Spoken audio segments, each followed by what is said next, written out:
योग के प्रभाव को समझ करके मोह भावों को कम करें, ज्ञान और वैराग्य के भावों को बढ़ा करके धर्म का पुरुषार्थ करें। पारिवारिक जवाबदारियां अर्थ पुरुषार्थ के रूप में अच्छे से करें, लेकिन ऐन कैन प्रकारे न ये नहीं होना चाहिए कि चाहे किसी भी तरीके का आलम्बन लेना हो। नहीं, व्यापारों में निंद व्यापार का निषेध किया जाता है, गलत तरीके के व्यापारों का निषेध किया जाता है, जिनमें हिंसा होती है, जो जैन कुल के योग्य व्यापार धंधे नहीं होते हैं, श्रावकाचार में उनका निषेध किया गया है। तुम्हारा भाग्य, अरे तुम पुण्यात्मा हो, पुण्य लेकर के आए हो तभी तो इस कुल में जन्म हुआ है। थोड़ा कमजोर भाग्य हो सकता है, कुछ समय लग सकता है, पर समय टलने में भी देरी नहीं होती है। धर्म की भावना भाते रहो, भगवान की भक्ति करते रहो, गुरुओं की सेवा करते रहो, देव शास्त्र गुरु की भक्ति करो। सम्यक दर्शन का तुम्हारा परिणाम अशुभ कर्म को टाल करके तुम्हारे पुरुषार्थ को फलदायी बनाएगा। लेकिन अन्याय, अनीति या निंद व्यवसाय नहीं करना चाहिए। इतनी सावधानी, सजगता रखनी चाहिए।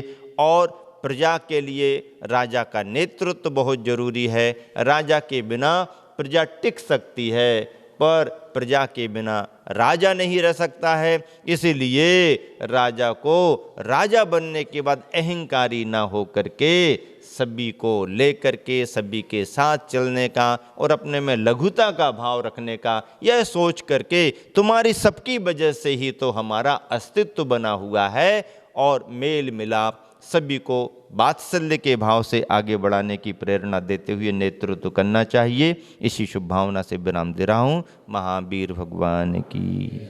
बूंद बूंद के मिलने पर नदी और समुद्र की स्थिति बन जाती है।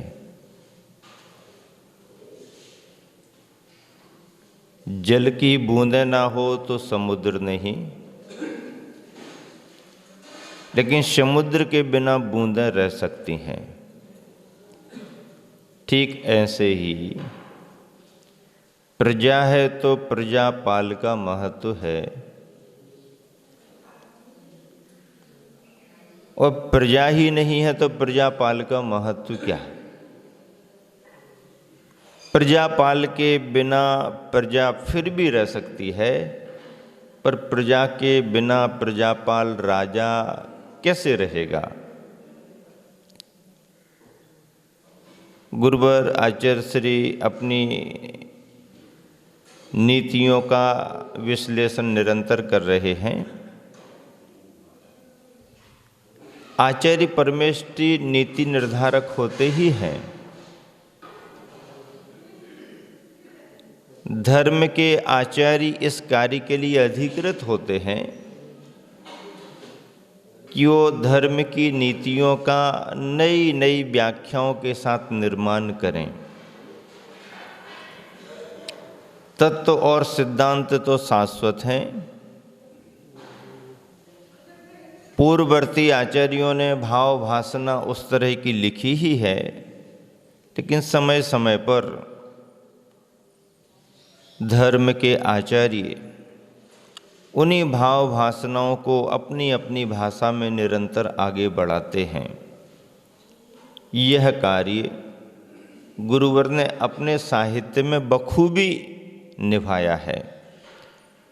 आज की नीतियों में गुरुवर चर्चा कर रहे हैं। नीति है भोगानुवृत्तिर विधिबंध हेतु, योगानुवृत्तिर भव सिंधु सेतु। उदाहरण बहुत व्यवहारिक है। तत्व और धर्म की बात वही जो हम हमेशा शास्त्रों में सुनते आए हैं, पढ़ते आए हैं। गुरुवर आचार्य श्री कह रहे हैं,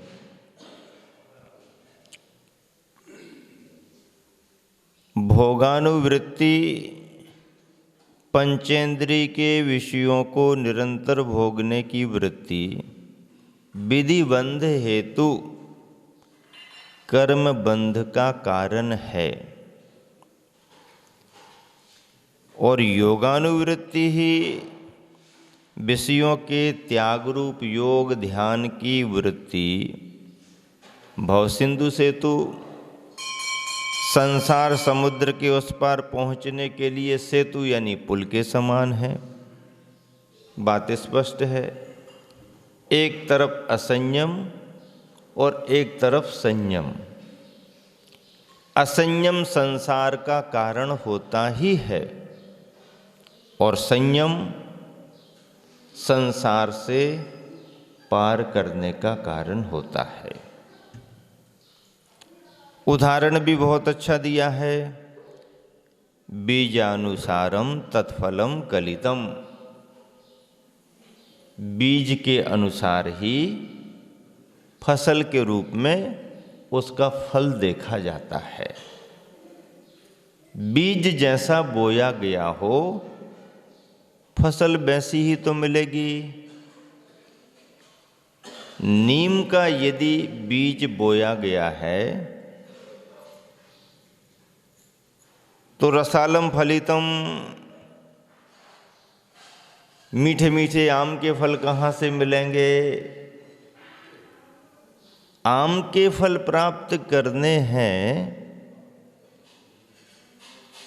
तो आम के बीज बोना पड़ेंगे और नीम का बीज यदि बोया है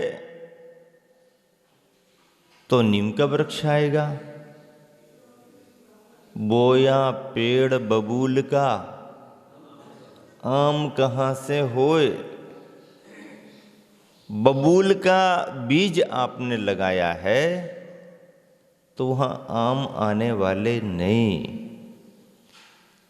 इसका मतलब ये है, जैन सिद्धांत इस मान्यता को प्रकट करता है कि जैसा कारण होता है वैसा कार्य होता है। कारण के अनुसार कार्य होता है। कारण यदि असंयम का है तो परमार्थ के फल नहीं लगेंगे, संसार के ही फल लगेंगे। संसार ही हरा भरा होगा। और यदि संयम के बीज बोए हैं तो संसार बढ़ेगा नहीं, संसार घटेगा ही घटेगा। इसलिए हम लोग बार बार कहा करते हैं कि साधना के बीज तुम बोते चलो, संयम के बीज तुम बोते चलो, कभी ना कभी फूल फल लाएंगे। जो छोटे से पौधे अभी दिखते एक ना एक दिन बड़े वह हो जाएंगे। आज जो शुरुआत के पौधे दिख रहे हैं, अंकुरन दिख रहा है, उसी को तो वृक्ष बनना है। आज का बोया गया संयम का हमारा बीज कालांतर में बट वृक्ष के समान बड़ा होगा ही होगा। संयम का संस्कार, शुभ कर्म, पुण्य के बीज कभी भी व्यर्थ जाते नहीं।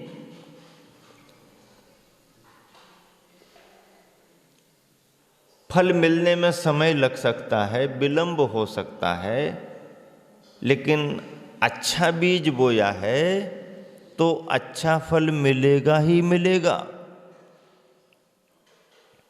इसमें कोई फेर बदल नहीं।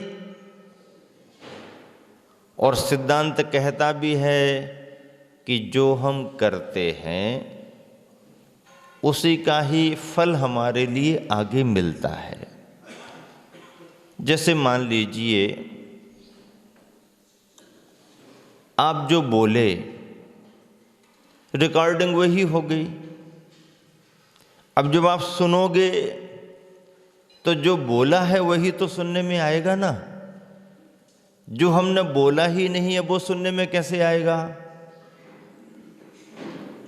भव भवांतर में राग द्वेष के कारण जो भी इस जीव ने कर्म का बंध किया है वही कर्म उदय में आकर के फल देता है। ये कर्म का सिद्धांत है। तीर्थंकर भगवंतों के सिद्धांतों में मुख्य सिद्धांत है। जहाँ अहिंसा, अनेकांत, अपरिग्रह जैसे महान सिद्धांत हैं, वहीं पर कर्मवाद का भी सिद्धांत है। जैसा कर्म करेंगे वैसा फल हमारे लिए मिलेगा, ये सिद्धांत हमारा शाश्वत है। इस पर पक्का भरोसा है, इस पर पूरा विश्वास है। राजा की दो बेटियों के समान, एक सिर सुंदरी और एक मैना सुंदरी। सिर सुंदरी से पूछा, किसके भाग्य से खाती हो? पिताजी तुम्हारे भाग्य से खाती हूँ। मैना सुंदरी से पूछा, किसके भाग्य से खाती हो? पिताजी मैं तो अपने भाग्य से खाती हूँ। अरे मेरे पास रहते अपने भाग्य से क्या? वो ये निमित्त संयोग है कि तुम्हारे परिवार में हमारा जन्म हुआ है, लेकिन भाग्य तो हम अपना लेकर के आए हैं। और अपना लेकर के आए हैं तो अपना अपना ही रहेगा, अपना सपना थोड़ी होगा। अपना तो अपना ही रहेगा, अपना सपना नहीं होगा। और जो सपना है वो अपना नहीं होगा। तो ऐसे कैसे कहती हो तुम अपने भाग्य से खाती हो? नहीं, ऐसा ही है। हम तुम्हारे भाग्य की परीक्षा लेंगे, ले लो। हम तुम्हारी शादी बिल्कुल सामान्य व्यक्ति से करेंगे, हमारे भाग्य में होगा तो वो भी ठीक होगा। नहीं नहीं, जो देखने में ठीक नहीं होगा उससे करेंगे, वो होगा तो वो भी होगा। जो बीमारी में सबसे ज़्यादा परेशान होगा उसके साथ करेंगे, वो भी हमारे भाग्य में होगा तो भी होगा। तो पिताजी ने भाग्य की परीक्षा करने के लिए, पिताजी को धर्म का विश्वास नहीं था, तत्व को उसने समझा ही नहीं था। तो चुन चुन करके, पता लगा लगा करके सबसे ज़्यादा परेशान, बीमार जैसा जो दिखाई दिया, उसे मैना सुंदरी का वर सुनिश्चित कर दिया। उसने भी कहा हमारे भाग्य में जो होगा वो ही होगा। लेकिन राजा को, पिता को क्या मालूम कि बाहर से जो ऐसा दिखाई दे रहा है, अंदर से उपादान में तो वो तद्भव मोक्षगामी है। तद्भव मोक्षगामी है। वो तो समझ ही नहीं पाया कोई बाहर से इस स्थिति को देख करके। उन्होंने सोचा ये सामान्य साधारण है, सामान्य साधारण नहीं था, वो अपने पुण्य से, भाग्य से तो कामदेव था। लेकिन अब कुछ कर्म का उदय बीच में ऐसा आ गया कि वह तद्भव मोक्षगामी भी उसकी चपेट में आ गया। अरे भैया, कर्म की चपेट में तो बड़े बड़े महापुरुष भी आ जाते हैं। तीर्थंकर आदिनाथ को भी कर्म की वजह से कितना भ्रमण करना पड़ा। पारसनाथ भगवान जैसे तीर्थंकर पर कितना बड़ा उपसर्ग हो गया। मर्यादा पुरुषोत्तम श्री रामचंद्र जी को वन वन भटकना पड़ा। और 3 खंड के अधिपति बनने वाले नारायण श्री कृष्ण की कहानी को पढ़ो तो 3 खंड के अधिपति बनने वाले हैं, नारायण बनने वाले हैं, और जन्म हो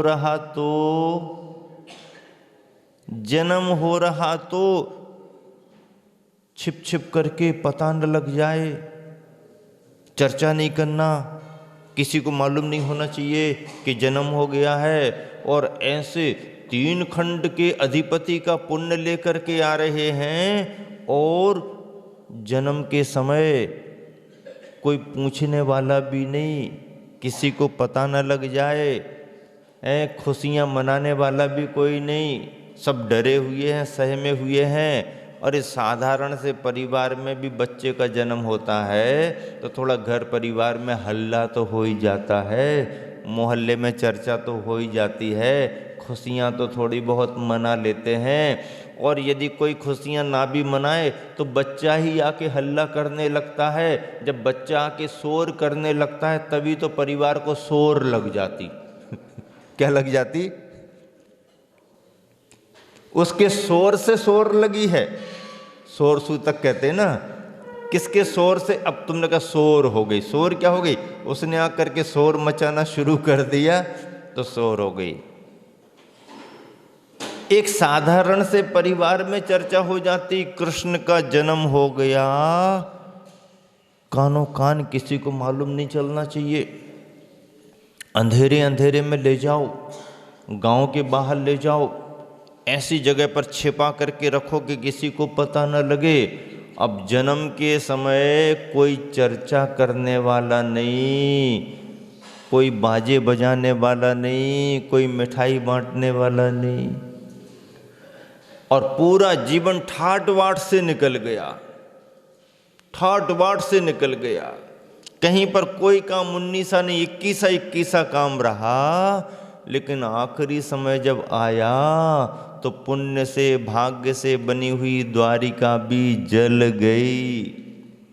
बुझाने के लिए समुद्र का पानी भी डाला जा रहा तो पानी भी पेट्रोल जैसा काम कर रहा, भड़क रहा।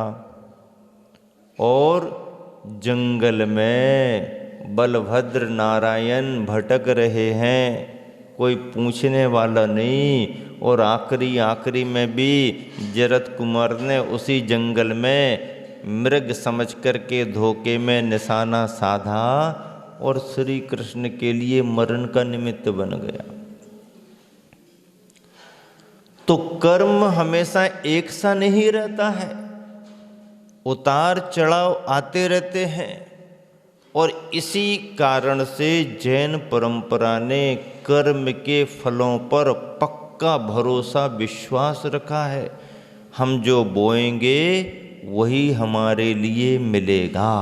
बाहर से कोई अच्छे में निमित्त बन सकता है, बुरे में निमित्त बन सकता है, लेकिन उपादान तो हमारे अपने किए गए कर्म का ही होगा।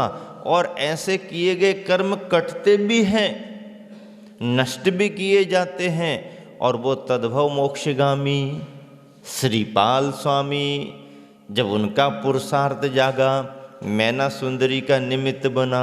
और मैना सुंदरी का निमित्त भी सिद्ध चक्र का पाठ करो दिन 8 ठाट से प्राणी, फल पायो मैना रानी। मैना रानी ने फल तो पाया, मैना रानी के निमित्त से श्रीपाल का भी पुण्य जाग गया।